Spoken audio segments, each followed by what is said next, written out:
여러분, 오늘 아주 중요한 이야기를 드리려고 합니다. 꿀은 우리 모두 몸에 좋다고 알고 있습니다. 감기에도 꿀, 피로할 때도 꿀, 기침에도 꿀, 맞는 말입니다. 꿀은 정말 대단한 식품입니다.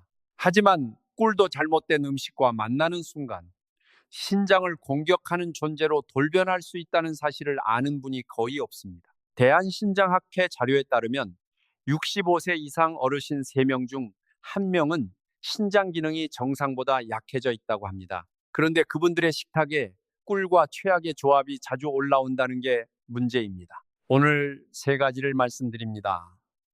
꿀과 절대 함께 드시면 안 되는 음식, 꿀에 대한 오해 교정, 그리고 꿀을 가장 잘 활용하는 방법입니다.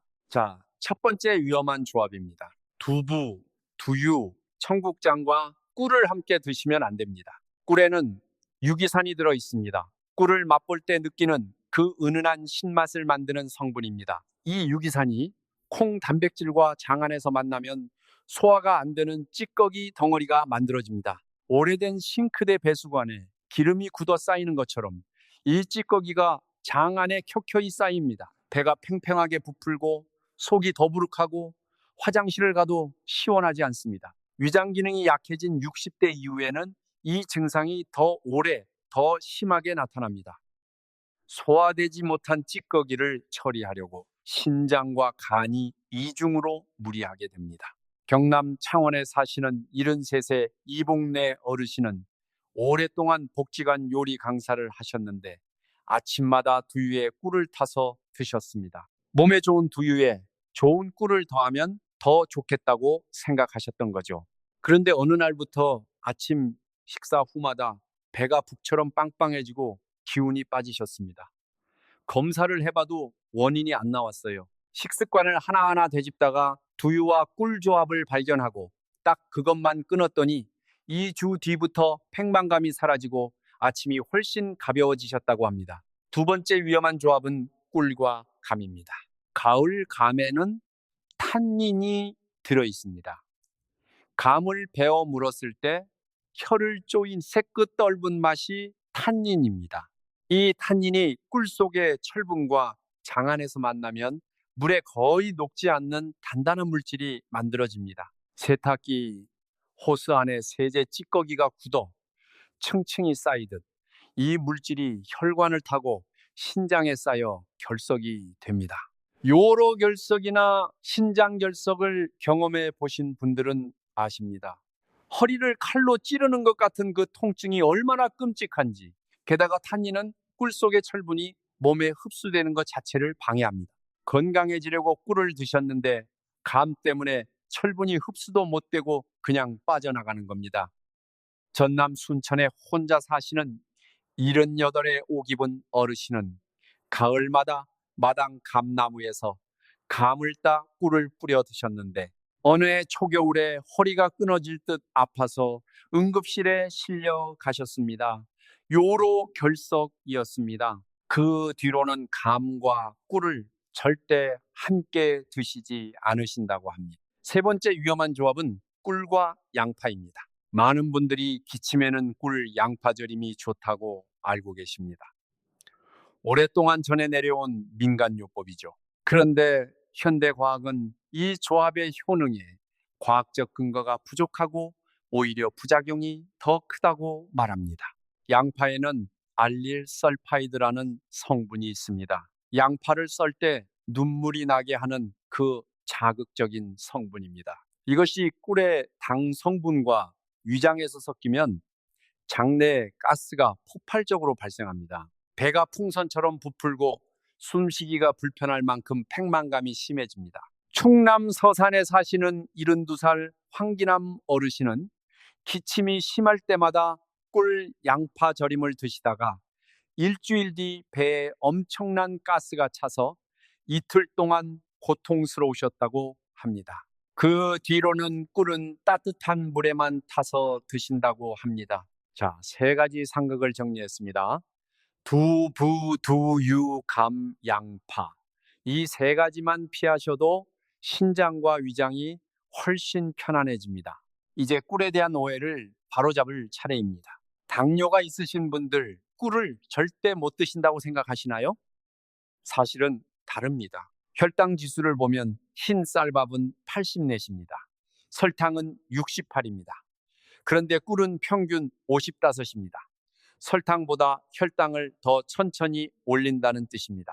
물론 꿀도 당분이 많아서 양 조절이 반드시 필요합니다. 하루 작은 티스푼으로 하나에서 두 스푼 이내 반드시 식사와 함께 드세요. 당뇨 상태에 따라 개인차가 있으니 주치의와 먼저 상담하시기 바랍니다. 또 하나 바로잡겠습니다. 꿀이 하얗게 굳으면 상한 것이라고 버리시는 분들이 있습니다. 반대입니다. 굳는 것이 오히려 진짜 천년 꿀의 증거입니다. 설탕이나 물엿이 섞인 가짜 꿀은 굳지 않습니다. 40도 정도의 따뜻한 물에 중탕해서 녹이시면 다시 쓸 수 있습니다. 진짜 꿀을 고르는 법을 알려드립니다.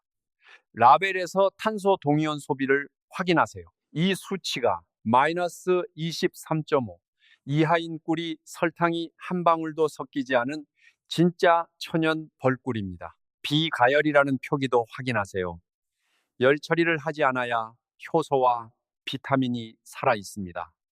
가장 믿을 수 있는 방법은 지역 양봉 농가에서 직접 구입하는 것입니다. 이제 꿀의 진짜 힘을 말씀드리겠습니다. 가장 강조하고 싶은 건 수면 효과입니다. 주무시기 30분 전 따뜻한 우유 반 컵에 꿀 한 티스푼을 녹여 드시면 어떤 일이 일어날까요? 꿀의 당 성분이 뇌로 트립토판이라는 아미노산이 잘 들어가도록 도와줍니다. 트립토판이 뇌에서 세로토닌으로 바뀌고 밤이 깊어지면 수면 호르몬인 멜라토닌으로 변합니다. 이 멜라토닌이 수면 중 뇌척 수액을 타고 돌아다니며 낮 동안 쌓인 뇌 속 노폐물을 청소합니다. 자고 나면 머리가 맑아지는 이유가 바로 이겁니다. 멜라토닌의 항산화 능력은 비타민C보다 13배나 강력합니다. 그런데 이 소중한 멜라토닌이 나이 들수록 급격히 줄어듭니다. 꿀 한 숟가락이 그 전구 물질을 공급해 주는 겁니다. 전남 한평에서 마을 이장을 하시는 71살 권복동 어르신은 20년 넘는 불면증으로 고생하셨습니다. 꿀 우유를 주무시기 전에 드시기 시작했더니 나흘째부터 새벽에 한 번도 깨지 않고 아침까지 주무셨다고 합니다. 지금은 그게 습관이 되어 저녁마다 꼭 꿀 우유 한 잔을 드신다고 합니다. 수면 외에도 꿀은 면역력 강화, 기침 완화, 피로 회복에 도움이 됩니다. 세계보건기구에서도 기침 완화에 꿀을 공식 권장합니다. 꿀과 함께 드시면 좋은 황금 조합도 있습니다. 마늘과 꿀은 면역 조합의 최고입니다. 살짝 쪄서 말랑해진 마늘을 꿀에 재워 일주일 두었다가 저녁마다 한 숟가락씩 드시면 호흡기 면역이 강해집니다. 생강과 꿀은 혈액순환을 돕습니다. 따뜻한 물에 얇게 썬 생강 서너 조각과 꿀을 넣어 아침에 드세요. 배와 꿀은 기관지 특효입니다. 배속을 파내고 꿀을 채워 찜기에 30분 쪄서 드시면 기침이 빠르게 가라앉습니다. 그리고 두유나 두부 대신 요거트와 꿀을 조합하세요. 2024년 미국 일리노이대 연구에서 꿀과 요거트 조합이 소화를 돕고 규칙적인 배변을 촉진한다는 결과가 나왔습니다. 두부와 꿀의 상극을 피하면서도 단백질과 꿀을 함께 즐기는 가장 좋은 방법입니다. 꿀 종류별로는 이렇게 고르세요. 위장이 약하고 혈압이 걱정이시면 아카시아 꿀이 좋습니다. 소화 부담이 적고 칼륨과 마그네슘이 풍부합니다. 세포 노화와 주름이 걱정이시면 메밀꿀을 선택하세요. 항산화 능력이 일반 꿀보다 3배 가까이 강력합니다. 기침과 호흡기가 걱정이시면 자파꿀이 좋습니다. 목점막을 촉촉하게 코팅해주고 기침을 가라앉힙니다. 마지막으로 특별히 주의하실 것들을 말씀드립니다. 돌이 지나지 않은 아기에게는 절대 꿀을 주어서는 안 됩니다. 천연꿀에 아주 미량 들어있는 보툴리누스균 포자가 아기에게는 치명적일 수 있습니다. 어른들은 위산이 강해서 아무 문제가 없지만 장 기능이 백지 상태인 아기에게는 위험합니다. 끓는 물에 타도 소용없습니다. 예쁜 손주에게는 절대 드리지 마시고 며느리와 딸에게도 꼭 전해주세요. 혈압약이나 혈전 방지약을 드시는 분들은 마늘 꿀 절임 전에 주치의와 상담하세요. 신장 기능이 약하신 분들은 꿀 속 칼륨 때문에 의료진 상담이 필요합니다. 약을 드실 때는 꿀이 아닌 맹물로 드시고 꿀은 30분 이상 뒤에 드세요. 꿀은 60도 이하의 따뜻한 음료에만 타세요. 너무 뜨거우면 효소와 비타민이 파괴됩니다. 하루 섭취량은 작은 티스푼으로 하나에서 두 스푼이면 충분합니다. 자, 오늘 이야기를 세 가지로 정리합니다. 첫째, 꿀과 두부두유, 감량파는 절대 함께 드시지 마세요. 소화 불량에서 신장 결석까지 생길 수 있습니다. 둘째, 진짜 꿀을 고르세요. 탄소동 유연 소비 마이너스 23.5 이하, 비가열 표기를 확인하세요. 굳은 꿀은 진짜 꿀의 증거입니다. 셋째, 오늘 밤부터 주무시기 30분 전 따뜻한 꿀 우유 한 잔을 시작하세요. 뇌가 밤새 노폐물을 청소하고 깊은 잠을 오게 하는 가장 간단한 방법입니다. 우리 세대는 자식 키우느라 내 몸 돌볼 겨를이 없었습니다. 이제 우리 차례입니다. 꿀 한 숟가락이 그 시작이 될 수 있습니다. 오늘 함께 해주셔서 감사합니다. 우리 모두 건강하고 따뜻한 하루 되시길 바랍니다. 자, 그렇다면 꿀이 우리 몸에서 정확히 어떻게 작동하는지 조금 더 깊이 살펴볼까요? 이걸 알면 꿀을 더 지혜롭게 활용할 수 있습니다. 꿀이 일반 설탕과 근본적으로 다른 이유가 있습니다. 설탕은 포도당과 과당이 한 덩어리로 붙어 있는 이당류입니다. 먹으면 위장에서 이 결합을 끊어내는 과정이 먼저 일어납니다. 이 과정이 빠르게 진행되면서 혈당이 훅 올라갑니다. 꿀은 다릅니다. 꿀 속의 포도당과 과당은 이미 분리된 단당류 상태로 들어 있습니다. 그래서 소장에서 바로 흡수됩니다. 그런데 왜 혈당이 더 천천히 오를까요? 꿀은 과당 비율이 설탕보다 높기 때문입니다. 과당은 간에서 먼저 처리된 후에야 혈당으로 전환됩니다. 이 추가 경로 때문에 혈당 상승이 더 느려지는 겁니다. 거기에 꿀 속의 효소들과 유기산들이 흡수 속도를 조절합니다.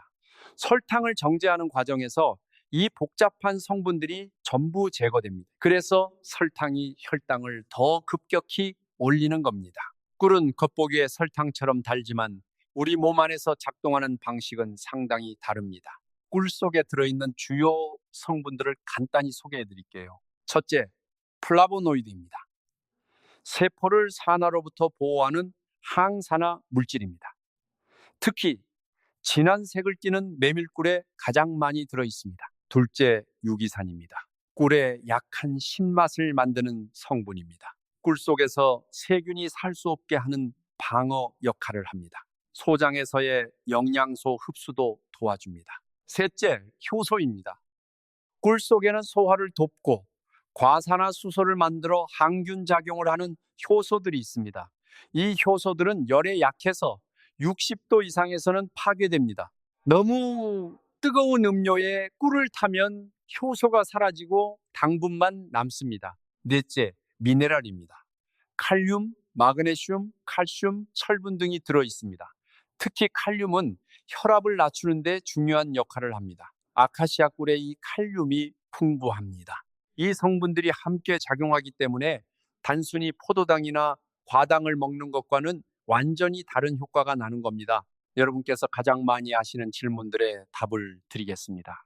약을 먹고 있는데 꿀을 먹어도 되나요? 네, 대부분의 경우 괜찮습니다. 다만 약을 드실 때는 꿀이 아닌 맹물로 드시고 꿀은 30분에서 1시간 뒤에 드세요. 이렇게 시간을 띄우면 약 흡수에 방해가 되지 않습니다. 혈압약, 혈당약, 갑상선약을 드시는 분들은 이 시간 간격을 꼭 지켜주세요. 콜레스테롤이 높은데 꿀을 먹어도 되나요? 꿀 자체가 콜레스테롤을 올리거나 내리는 직접적인 효과는 없습니다. 하지만 메밀꿀의 강력한 항산화 성분이 혈관 내벽을 보호하는 데 간접적으로 도움이 됩니다. 양을 적절히 조절하면서 드셔도 됩니다. 꿀을 오래 먹으면 효과가 줄어드나요? 꿀에는 내성이 생기지 않습니다. 오히려 꾸준히 드실수록 항산화 효과와 면역 증강 효과가 지속됩니다. 꾸준함이 핵심입니다. 꿀을 냉장 보관해야 하나요? 꿀은 냉장 보관하지 않아도 됩니다. 직사광선을 피하고 서늘한 곳에 뚜껑을 꽉 닫아서 두면 오랫동안 보관할 수 있습니다. 냉장 보관을 하면 굳어서 꺼내기 불편해집니다. 실온 보관이 맞습니다. 꿀이 상하지 않는다고요? 맞습니다. 꿀은 수분 함량이 아주 낮고 강한 산성을 붑니다. 꿀 속 효소가 미세한 과산화수소를 지속적으로 만들어 세균이 살 수 없는 환경이 됩니다. 뚜껑만 잘 닫아두면 몇 년이 지나도 상하지 않습니다. 단, 뚜껑을 열어두면 공기 중 수분이 들어와 발효가 시작될 수 있으니 주의하세요. 감기에 걸렸을 때 꿀을 많이 먹으면 빨리 낫나요? 더 많이 드신다고 더 빨리 낫지는 않습니다. 하루 두세 번, 한 번에 작은 티스푼 한 스푼씩 따뜻한 물에 타서 드시는 것이 적당합니다. 목 점막을 진정시키고 면역에 도움이 됩니다. 꿀을 드시기 시작하면 얼마나 있어야 변화가 느껴질까요? 사람마다 다르지만 일반적으로 이렇습니다. 일주일째에는 드라마틱한 변화가 없을 수 있습니다. 괜찮습니다. 이 주째부터 잠이 조금 더 깊어지거나 아침에 일어나는 게 조금 더 가볍게 느껴지는 분들이 생깁니다. 특히 꿀 우유를 주무시기 전에 드신 분들에게 먼저 변화가 옵니다. 3, 4주째에는 피로감이 확실히 줄었다고 느끼시는 분들이 생깁니다. 기침이나 목 건조 증상이 줄어들었다고 하시는 분들도 이 시기에 많습니다. 두세 달째에는 면역력 관련 변화가 나타납니다. 예전보다 감기가 덜 걸리거나 걸려도 빨리 낫는다고 느끼시는 분들이 많습니다. 이 변화들이 오직 꿀 때문이라고 단정 지을 수는 없습니다. 전반적인 생활 습관과 함께 작용하는 겁니다. 하지만 꿀이 그 변화에 기여하는 것만큼은 분명합니다. 중요한 건 꾸준함입니다. 오늘 드시고 내일 안 드시는 것보다는 매일 조금씩 꾸준히 드시는 것이 효과가 훨씬 큽니다. 우리 몸은 하루아침에 바뀌지 않습니다. 꾸준하게 좋은 것을 넣어주면 천천히, 그러나 확실히 달라집니다. 경상북도 구미에서 혼자 사시는 75세 윤복자 어르신 이야기입니다. 50대 중반부터 손발이 차고 아침마다 손가락이 뻣뻣해서 고생하셨습니다. 혈액순환이 안 된다는 걸 아시고 여러 가지를 시도하셨는데 아침마다 생강 꿀차를 드시기 시작하셨습니다. 한 달 뒤에 손발이 조금 덜 차진 것 같다고 하셨고 2달이 지나니까 아침에 손가락을 쥐고 펴는 게 확실히 부드러워졌다고 하셨습니다. 물론 생강차 하나만의 효과라고 할 수는 없겠지만 이분은 그날 이후로 생강 꿀차가 하루 루틴이 되셨다고 합니다.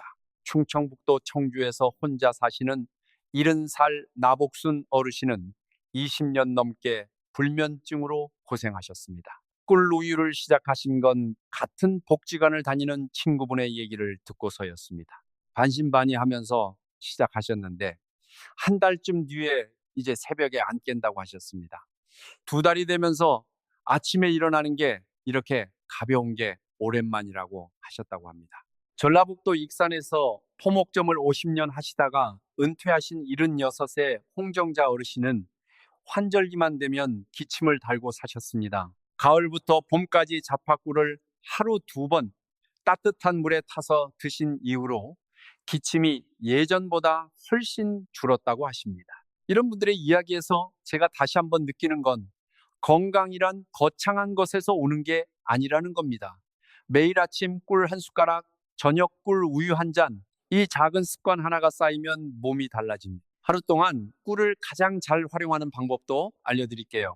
아침에 눈을 뜨고 나서 40도 정도 되는 따뜻한 물 한 잔에 꿀을 한 티스푼 녹여서 천천히 마시세요. 너무 뜨거운 물은 꿀 속의 효소를 파괴합니다. 손에 닿았을 때 뜨겁지 않고 따뜻한 정도의 온도가 적당합니다. 밤새 빈 위가 따뜻한 꿀물로 채워지면 장 운동이 부드럽게 시작됩니다. 혈액순환도 좋아지기 시작합니다. 오전 중에 생강차를 드신다면 거기에 꿀을 더하세요. 생강의 알싸한 성분이 혈액을 따뜻하게 하는데 꿀이 더해지면 그 효과가 훨씬 부드럽게 몸 전체로 퍼집니다. 오후에 피로가 몰려올 때 꿀 한 스푼을 드시면 완만하게 에너지가 공급됩니다. 설탕이나 초콜릿처럼 혈당이 치솟았다가 뚝 떨어지는 게 아니라 오후 내내 기운이 이어집니다. 저녁 주무시기 30분 전이 가장 중요한 타이밍입니다.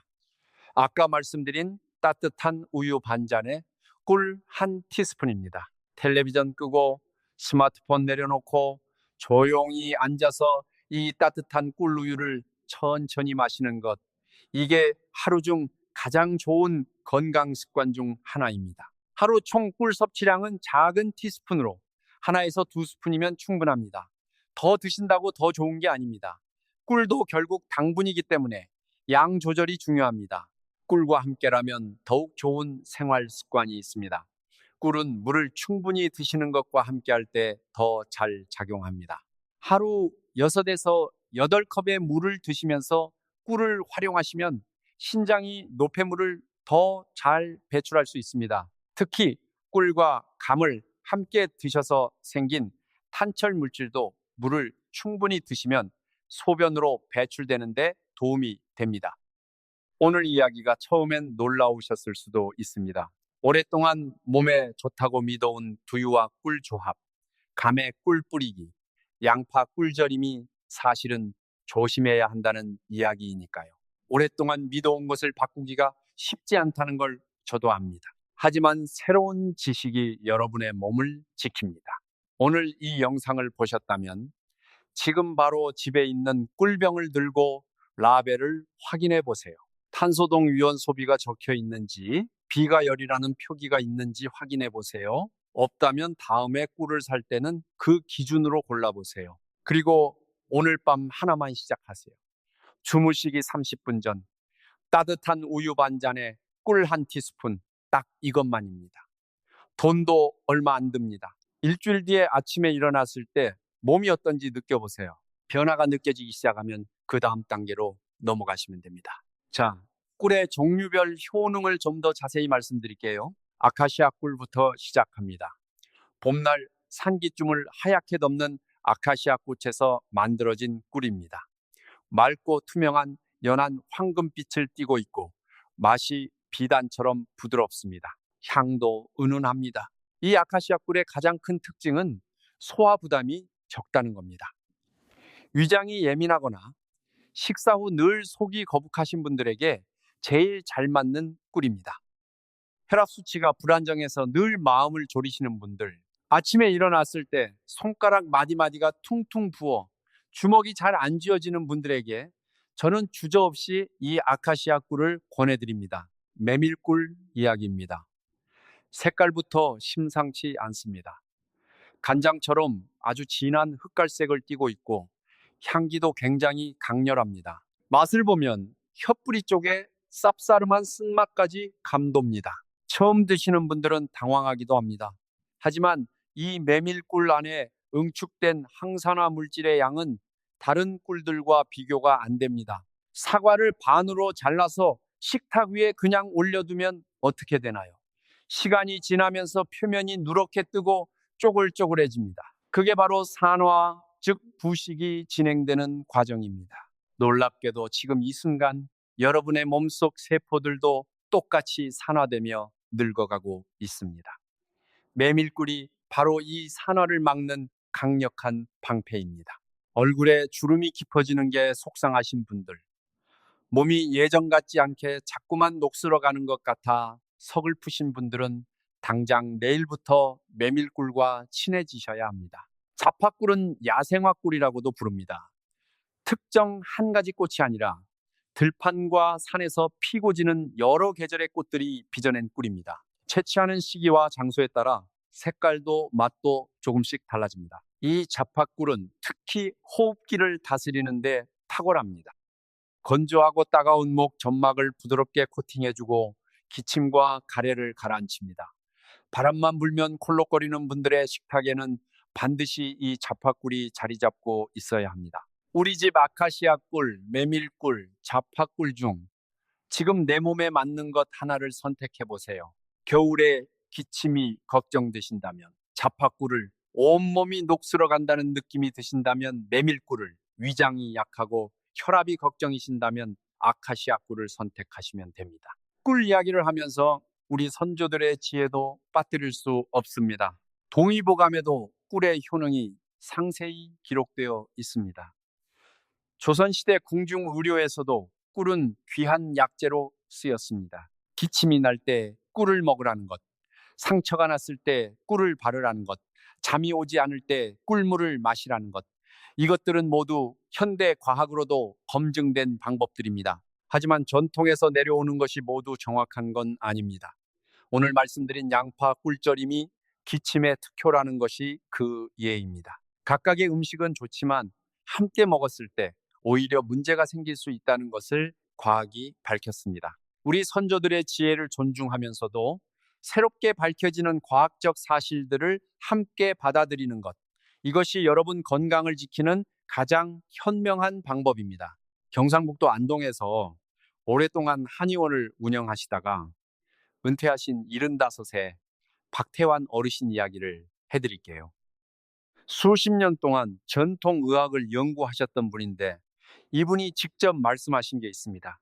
꿀이 몸에 좋다는 건 맞다. 하지만 무엇과 같이 먹느냐가 더 중요하다. 좋은 약도 잘못 쓰면 독이 되듯이 좋은 음식도 조합이 틀리면 몸에 짐이 될 수 있다. 이 말씀이 오늘 제가 드린 이야기의 핵심입니다. 꿀 자체가 나쁜 게 아닙니다. 어떻게, 무엇과 함께 드시느냐가 중요합니다. 오늘 말씀드린 세 가지 상극만 피하시고 황금조합을 활용하시면 꿀은 여러분의 남은 인생을 함께할 가장 든든한 천연 건강식품이 될 수 있습니다. 제가 체크리스트를 드릴게요. 꿀을 잘 드시고 계신지 확인해 보세요. 하나, 지금 드시는 꿀의 라벨에 탄소 동위원 소비가 마이너스 23.5 이하로 적혀 있나요? 둘, 꿀을 40도를 넘는 뜨거운 음료에 타서 드시지는 않나요? 셋, 꿀을 드실 때 두부나 두유, 감, 양파와 함께 드시지 않나요? 넷, 하루에 드시는 꿀의 양이 작은 티스푼으로 하나에서 두 스푼을 넘지 않나요? 다섯, 약을 드시기 전후 30분 이내에 꿀을 드시지는 않나요? 여섯, 저녁에 수면을 위해 꿀 우유를 드시고 계신가요? 이 6가지 중 지키고 있지 않은 것이 있다면 오늘부터 하나씩 바꿔보세요. 처음 꿀을 드시는 분들 중에 배가 살짝 거북하거나 설사를 하시는 분들이 있습니다.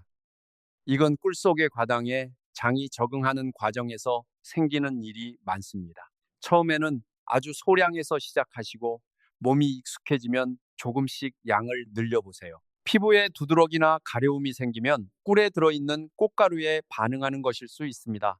이때는 섭취를 중단하고 전문의와 상담하시기 바랍니다. 지금까지 꿀에 대한 이야기를 드렸는데 실생활에서 바로 적용하실 수 있는 팁을 몇 가지 더 드릴게요. 첫째, 꿀을 구입할 때는 큰 것보다 작은 것을 자주 사는 게 좋습니다.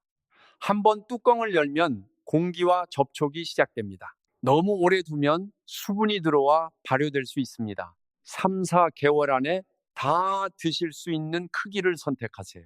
둘째, 꿀을 드실 때 가능하면 스테인리스 숟가락을 사용하세요. 금속이 꿀의 효소와 반응할 수 있다는 의견이 있어서 나무 숟가락을 권하는 분들도 있습니다. 크게 걱정하실 수준은 아니지만 가능하면 깨끗한 숟가락을 사용하시는 게 좋습니다. 셋째, 꿀은 아이들과 함께 먹기 좋은 음식입니다. 단, 돌이 지나지 않은 아기에게는 절대 안 됩니다. 이미 말씀드렸죠. 돌이 지난 아이들에게는 오히려 설탕보다 꿀이 나은 선택입니다. 혈당을 더 천천히 올리고 항균 성분도 있으니까요. 손주들이 감기에 걸렸을 때 따뜻한 차에 꿀을 타서 주시면 아이들도 잘 먹습니다. 넷째, 요리에도 꿀을 활용하세요. 나물에 설탕 대신 꿀을 조금 넣어 보세요. 단맛이 훨씬 깊어집니다. 불고기 양념에 꿀을 넣으면 고기가 더 부드러워지고 맛도 좋아집니다. 단, 양파가 들어간 요리에는 꿀을 따로 드시는 게 낫습니다. 요리 과정에서 섞이면 앞서 말씀드린 문제가 생길 수 있거든요. 다섯째, 꿀을 피부에 활용하실 수도 있습니다. 가벼운 화상이나 찰과상에 꿀을 얇게 발라두면 세균 번식을 막고 새살이 빨리 돋습니다. 얼굴 피부가 건조하실 때 꿀을 얇게 바르고 15분 뒤에 미지근한 물로 씻어내 보세요. 피부가 훨씬 촉촉하고 부드러워집니다. 우리 세대는 어려운 시절을 이겨낸 강인한 세대입니다. 자식들 뒷바라지 하느라 정작 내 건강은 뒤로 미루셨던 분들이 많습니다. 이제는 우리 차례입니다. 손주들과 오래오래 함께하고 건강하게 활동하고 자식들에게 짐이 아니라 기쁨이 되려면 지금 이 작은 습관들이 쌓여야 합니다. 꿀 한 숟가락. 이게 그 시작이 될 수 있습니다. 아침에 따뜻한 꿀물 한 잔, 저녁에 꿀 우유 한 잔. 두부 드실 때는 꿀 없이, 감 드실 때는 꿀 없이, 기침 나실 때는 양파꿀 말고 생강꿀로 이 세 가지만 기억하시면 됩니다. 여러분의 건강한 내일을 위해 오늘 이 이야기를 드렸습니다. 부디 오래오래 건강하시고 사랑하는 가족과 함께 좋은 날들 많이 누리시길 바랍니다. 계절별로 꿀 활용하는 법도 알려드릴게요. 봄에는 황사와 미세먼지로 목과 코가 예민해집니다. 자파꿀을 따뜻한 물에 타서 하루 2번 드시면 점막을 촉촉하게 유지하는 데 도움이 됩니다. 봄에는 아카시아 꽃이 피는 계절이라 신선한 아카시아 꿀을 구하기도 좋습니다. 이 시기에 꿀을 사두시면 좋습니다. 여름에는 더위 때문에 입맛이 없고 기력이 떨어집니다. 상온에 가까운 물 한 잔에 꿀 한 티스푼을 녹여서 드시면 즉각적인 에너지 보충이 됩니다. 더운 날 잠들기 전에는 꿀 우유를 차갑게 드시고 싶으실 수 있는데 그럴 때는 따뜻한 보리차에 꿀을 타서 드셔도 좋습니다. 가을에는 기침이 시작되기 쉬운 계절입니다. 그리고 감이 나오는 계절이기도 합니다. 꿀과 감은 반드시 따로 드세요. 기침에는 꿀과 배 조합을 특히 권해드립니다. 배를 찌면서 꿀을 넣어두는 배숙이 가을 내내 기침 걱정 없이 지낼 수 있게 해줍니다. 겨울에는 면역력이 가장 떨어지기 쉽습니다. 추워서 혈액순환이 나빠지기 시작하는 겨울에는 꿀과 마늘, 꿀과 생강 조합이 빛을 발합니다. 앞에서 알려드린 마늘 꿀절임을 미리 담가 두시면 겨울 내내 감기와 싸우는 든든한 무기가 됩니다. 이렇게 계절의 흐름에 맞춰 꿀을 활용하시면 1년 내내 꿀의 혜택을 가장 풍성하게 누리실 수 있습니다. 오늘 이렇게 꿀 한 가지로 이렇게 많은 이야기를 드렸습니다. 처음에는 꿀이 이렇게 복잡한 음식인지 몰랐다고 하시는 분들이 많습니다. 하지만 사실 핵심은 단순합니다. 두부, 두유, 감, 양파와는 함께 드시지 마세요. 진짜 꿀을 고르세요. 매일 조금씩 꾸준히 드세요. 이 세 가지만 기억하시면 됩니다. 나머지는 자연스럽게 따라옵니다. 오늘 함께 해주셔서 진심으로 감사합니다. 우리 모두 건강하고 따뜻한 하루 되시길 바랍니다. 꿀을 드시면서 몸의 변화를 관찰하는 것도 중요합니다. 처음 일주일은 크게 달라진 것을 못 느끼실 수 있습니다. 이건 정상입니다. 우리 몸은 새로운 것에 적응하는 데 시간이 걸립니다. 포기하지 마세요. 2주째부터 잠이 조금 더 깊어지기 시작하는 분들이 있습니다. 특히 꿀 우유를 드시는 분들에게 가장 먼저 나타나는 변화가 수면입니다. 아침에 일어나는 게 전보다 조금 더 가볍다고 느끼신다면 잘 되고 있다는 신호입니다. 한 달이 지나면 기침이 줄거나 피로가 덜하다는 분들이 생깁니다. 2~3달이 지나면 예전보다 감기가 덜 걸린다는 분들도 있습니다. 이 모든 변화는 오직 꿀만의 효과가 아닙니다. 꿀이 작은 도움을 주면서 전반적인 건강이 나아지는 겁니다. 중요한 건 꾸준함입니다. 매일 조금씩 올바른 방법으로 드시는 것, 그게 전부입니다. 오늘 드린 이야기가 여러분의 일상에 작은 변화를 가져다 주길 바랍니다. 꿀 한 숟가락이 그 시작이 됩니다. 우리 함께 건강하게 오래오래 지내겠습니다. 마치기 전에 꼭 말씀드리고 싶은 것이 있습니다. 오늘 배우신 내용을 혼자만 알고 계시지 마세요. 주변에 꿀에 감을 얹어 드시는 분이 계시다면 오늘 이 이야기를 전해주세요. 아침마다 두유에 꿀을 타서 드시는 분이 계시다면 조심하시라고 알려주세요. 가족 중에 어린 손주나 아기가 있다면 보툴리누스균 이야기를 특히 신경 써서 전해주세요. 이건 정말 생명과 관련된 중요한 정보입니다. 그리고 가능하시다면 꿀을 선물할 때 그냥 사지 마세요. 라벨을 확인하고 탄소동위원 소비가 마이너스 23.5 이하인 것, 비가열 표기가 있는 것을 골라서 드리세요. 사랑하는 가족에게 진짜 좋은 꿀을 선물하는 것. 이게 건강 선물 중 가장 실용적인 것 중 하나입니다. 우리 세대가 살아온 세월이 얼마입니까? 굶어도 버텨냈고 힘들어도 일어섰습니다. 그 강인한 몸에 이제는 제대로 된 좋은 것들을 드실 자격이 충분히 있습니다.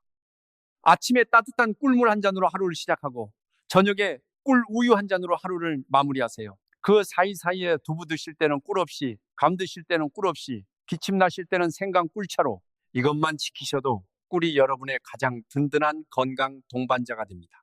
오늘도 건강하세요. 다음에 또 좋은 이야기로 찾아뵙겠습니다.